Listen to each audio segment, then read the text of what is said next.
حافظ ابن قیم رحمۃ اللہ علیہ نے الداء والدواء کتاب میں گناہوں کے دنیاوی نقصانات بتائے ہیں۔ مثال کے طور پہ جو بندہ گناہ کرتا ہے اس کا ایک اثر یہ ہوتا ہے اطاعت سے محرومی، نماز پڑھنے کو دل نہیں چاہتا، تلاوت کو دل نہیں چاہتا، نیکوں کی محفل میں آنے کو دل نہیں چاہتا، نیک بات سننے کو دل نہیں چاہتا۔ یہ جو دل کا نیکی پہ آمادہ نہ ہونا ہے یہ گناہوں کا وبال ہوتا ہے۔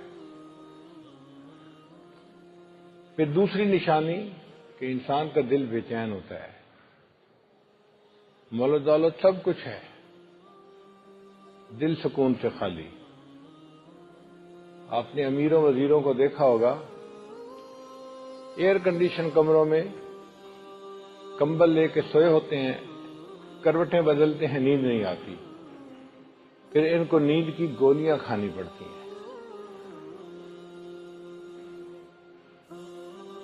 ایک نشانی گناہوں کی یہ بھی ہے کہ زندگی میں برکت ختم ہو جاتی ہے، نہ مال میں برکت، گھر کے جتنے لوگ ہیں اتنے کمانے والے، مرد بھی کماتے ہیں عورتیں بھی کماتی ہیں، خرچے پورے نہیں ہوتے، نہ وقت میں برکت ہے۔ صبح اٹھتے ہیں کہ آج ہم یہ کام ختم کر دکھائیں گے، شام پتہ چلتا ہے کہ کوئی کام بھی مکمل نہیں ہوا۔ صحت میں سے برکت نکل جاتی ہے۔ 18 سال کا نوجوان بچہ ہے اور اس کو دل کی بیماری ہے۔ حضرت بیٹھا ہوا میں کھڑا ہوتا ہوں، میری آنکھوں میں اندھیرا آ جاتا ہے۔ یہ کیسی صحت ہوئی بھائی 18 سال کی عمر میں؟ بعض نوجوان 20-22 سال کے ہوتے ہیں، جوڑوں میں درد ہوتا ہے۔ پھر ایک نشانی یہ بھی ہے کہ دعائیں قبول نہیں ہوتی، مانگتے ہیں دعائیں، قبولیت آنکھوں سے نظر نہیں آتی۔ اور جی کیا کریں، ہماری تو دعائیں اللہ سنتا ہی نہیں۔ یہ بہت بڑی غلط فہمی ہے۔ اللہ تعالیٰ دعائیں سنتے ہیں، ان ربی لسمیع الدعاء، لیکن قبول کرنا یا نہ کرنا یہ اس کا اختیار ہے۔ اپنے گھروں میں ہم دیکھتے ہیں جو بچہ فرما بردار ہو، ماں باپ کا ادب کرے، ان کے لیے عزت کا باعث بنے، وہ اگر کوئی فرمائش کرے تو آدھی زبان پر بات آتی ہے اور ہم پوری کر دیتے ہیں، اور جو بچہ نافرمان ہو، ماں باپ کا دل دکھائے، وہ فرمائش بتاتا بھی رہے تو ماں باپ سنتے ہیں مگر سنی انسنی کر دیتے ہیں۔ یہی معاملہ پروردگار کا ہے، سنتے ہیں مگر پورا نہیں کرتے، اس لیے کہ بندہ اپنے عملوں کو نہیں دیکھتا۔ پھر نعمتوں میں زوال آ جاتا ہے گناہوں کی وجہ سے۔ حضرت ایک وقت تھا لوگوں سے لاکھوں لینے تھے، آج ایک وقت ہے کہ لوگوں کو لاکھوں دینے ہیں۔ جی جو پروردگار نعمتیں دینا جانتا ہے وہ پروردگار نعمتیں واپس لینا بھی جانتا ہے۔ تو گناہوں کے آخرت میں تو جو نقصانات ہوں گے سو ہوں گے، دنیا میں بھی نقصانات ہوتے ہیں۔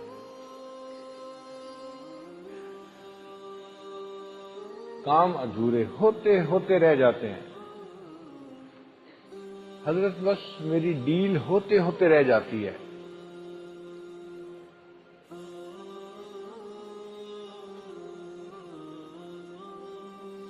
بیٹی کے لیے رشتے آتے ہیں، دیکھ کے چلے جاتے ہیں، خوش ہوتے ہیں، دوبارہ کوئی نہیں آتا، دل بہت پریشان ہے۔ یہ جو کام ادھورے رہ جاتے ہیں یہ گناہوں کا وبال ہوتا ہے۔ اب ان تمام برے اثرات سے بچنے کا کیا طریقہ ہے؟ ہم اپنے گناہوں سے سچی توبہ کریں۔ یا ایھا الذین آمنوا، اے ایمان والو، توبوا الی اللہ توبۃ نصوحا، تم اللہ کے سامنے سچی توبہ کرو۔ آپ نے توبہ کے فضائل کے اوپر تو بہت بیان سنے ہوں گے، توبہ کے فوائد کے اوپر بھی بیان سنے ہوں گے، لیکن ایک نقطہ ایسا ہے کہ جو توجہ طلب ہے کہ جب کوئی بندہ توبہ کرنے لگتا ہے، شیطان اسے نہیں چھوڑتا، کنفیوز کرنے کی کوشش کرتا ہے، دھوکہ دینے کی کوشش کرتا ہے۔ وہ بدبخت دشمن اس وقت بھی پیچھے لگا ہوتا ہے۔ تو توبہ کرتے وقت جو معاملات پیش آتے ہیں، اس عنوان پہ تفصیل نہیں سنی ہوگی۔ آج کی گفتگو اسی نقطے پر ہے کہ توبہ کرنے والے بندے کو کیا کرنا چاہیے۔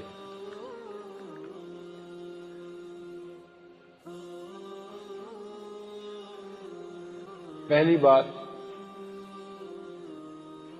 کہ گناہوں سے توبہ اللہ کی رضا کے لیے کرے۔ اگر کوئی اور نیت ہوگی تو توبہ قبول نہیں ہوگی۔ مثلا میں آج کے بعد فلاں گناہ نہیں کروں گا، بڑی ذلت ہوتی ہے۔ میں چوری نہیں کروں گا، پولیس پکڑ کے بہت سزا دیتی ہے۔ اگر نیت یہ ہوئی تو یہ توبہ نہیں ہوگی۔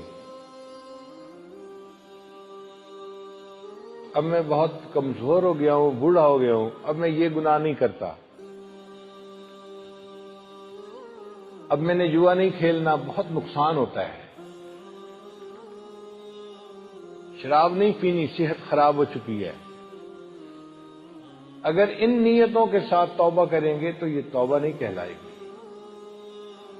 توبہ میں نیت خالص ہو کے اللہ کے ڈر کی وجہ سے، اللہ کے ادب کی وجہ سے، حکم کی وجہ سے انسان گناہ کو چھوڑے کہ میرے مالک کا حکم ہے، میں اس حکم کی وجہ سے اس گناہ کو چھوڑ رہا ہوں، تب یہ توبہ کہلائے گی۔ اور دوسرا ایک کام کہ انسان اپنے برے دوستوں کو چھوڑ دے۔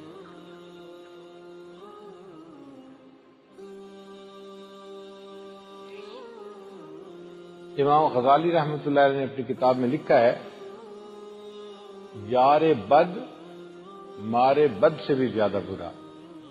مارے بد فارسی میں کہتے ہیں زہریلے سانپ کو، کہ جو برا دوست ہوتا ہے وہ زہریلے سانپ سے بھی زیادہ برا ہوتا ہے۔ وہ کیوں؟ سانپ ڈستا ہے، انسان کی جان چلی جاتی ہے، برا دوست ڈستا ہے، انسان کا ایمان چلا جاتا ہے۔ تو برا دوست زہریلے سانپ سے بھی زیادہ برا۔ پھر انہوں نے آگے ایک بات لکھی جس نے مجھے بہت حیران کیا کہ یار بد شیطان سے بھی زیادہ برا۔ تو ذہن میں میرے خیال آیا کہ برا دوست ایک فاسق و فاجر مسلمان ہو سکتا ہے، تو کلمہ گو آدمی شیطان سے برا کیسے بن گیا؟ جتنا بھی برا ہو وہ مومن تو ہے نا، کلمہ تو پڑھا ہے، تو شیطان سے برا کیسے؟ مگر امام صاحب نے آگے تفصیل لکھی۔ وہ فرماتے ہیں کہ شیطان ہمارا دشمن ہے، ہمارے ذہنوں میں فقط گناہ کا خیال ڈالتا ہے، ہم مجبور نہیں ہوتے اس پر عمل کرنے کے لیے، چاہے تو عمل کریں، چاہے تو اس کو ذہن سے جھٹک کے نکال دیں، یہ ہمارا اختیار ہے۔ آپ کو کسی برے دوست نے میسج بھیجا، پڑھنا نہ پڑھنا آپ کا اختیار ہے۔ جب آپ کو پتہ ہے یہ برا انسان ہے تو اس کے میسج کو آپ کیوں پڑھتے ہیں؟ ڈیلیٹ کر دیں۔ تو شیطان فقط گناہ کرنے کا میسج دل میں ڈالتا ہے، عمل کرنا نہ کرنا بندے کا اپنا معاملہ ہے۔ لیکن جو برا دوست ہوتا ہے وہ صرف گناہ کا آئیڈیا ہی ذہن میں نہیں ڈالتا، بندے کا ہاتھ پکڑ کے اس سے گناہ کروا دیتا ہے، اس کا مطلب وہ شیطان سے بھی زیادہ برا ہوتا ہے۔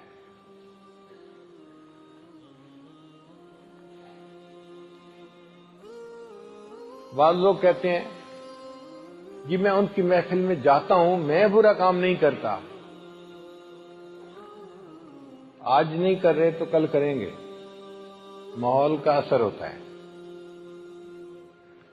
اگر گندی نالی کے اندر کوئی ہیرا پڑا ہو اور آپ اس کو وہیں پہ پائپ لگا کے صاف کرنے کی کوشش کریں تو وہ ہیرا موتی صاف نہیں ہوگا۔ آپ اس کو گندی نالی سے نکالیں، ایک چلو پانی ڈالیں گے تو وہ صاف پاک ہو جائے گا۔ اسی طرح گناہوں کے ماحول سے نکلے بغیر انسان ٹھیک نہیں ہو سکتا۔ جیسے ہی ان دوستوں کو چھوڑے گا، تھوڑی سی وعظ و نصیحت سنے گا، سچی توبہ نصیب ہو جائے گی اور گناہوں سے پاک ہو جائے گا۔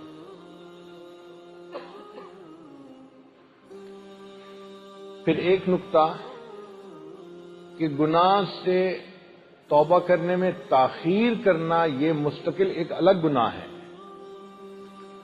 ایسے بندے کو 2 توبہ کرنی چاہیے۔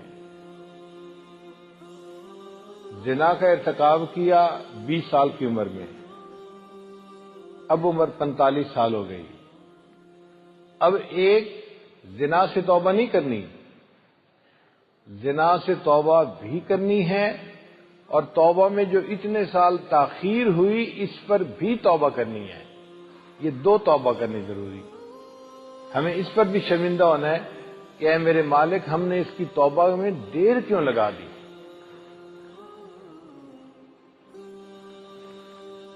پھر حرام اور ممنوع اشیاء کو تلف کرنا بھی ضروری۔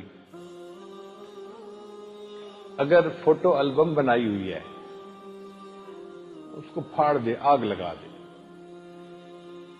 سیل فون میں پکچر رکھی ہوئی ہیں سب کو ڈیلیٹ کر دے۔ اگر شراب پیتا تھا ان برتنوں کو توڑ دے۔ شیطان دھوکہ دے گا، تو ان کو دھو لے، پاک صاف کر لے، اس میں دودھ پیا کر، پانی پیا کر۔ شریعت کہتی ہے تم اس میں پانی تو پیو گے، لیکن پانی پیتے ہوئے تمہیں شراب کا خیال آئے گا، تو جو چیز تمہیں گناہ کا خیال دلاتی ہے اس کا بھی تلف کرنا ضروری ہے، پتہ ہی کٹ جائے گناہ سے۔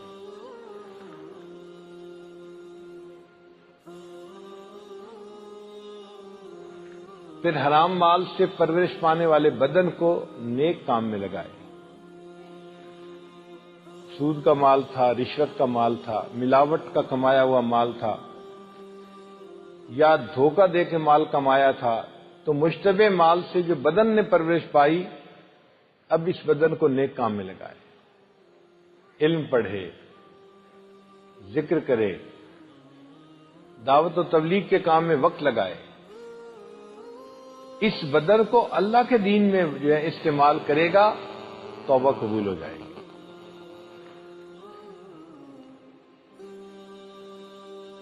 پھر نیک لوگوں کو اپنا دوست بنائے۔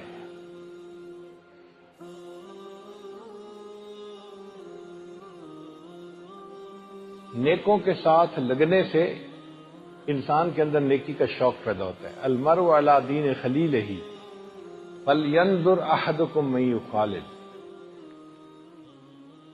ہمارے علاقائی زبان میں ایک آدمی سنگترے بیچ رہا تھا، آواز لگاتا پھر آتا چنگے سنگترے، چنگے سنگترے۔ چنگے کہتے ہیں اچھے کو، کہ بھئی اچھی کوالٹی کے سنگترے ہیں۔ ایک اللہ والے نے اس کی صدا سنی اور ان کی تو حالت ہی عجیب ہو گئی، اللہ اللہ اللہ اللہ اللہ۔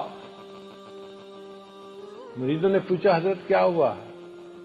فرمایا سنو تو صحیح وہ کتنی اعلیٰ بات کر رہا ہے۔ حضرت سنگترے بیچنے والا ہے، سگا لگا رہا ہے کہ لوگ اس سے سنگترے خرید لیں۔ فرمایا نہیں، وہ کچھ اور کہہ رہا ہے۔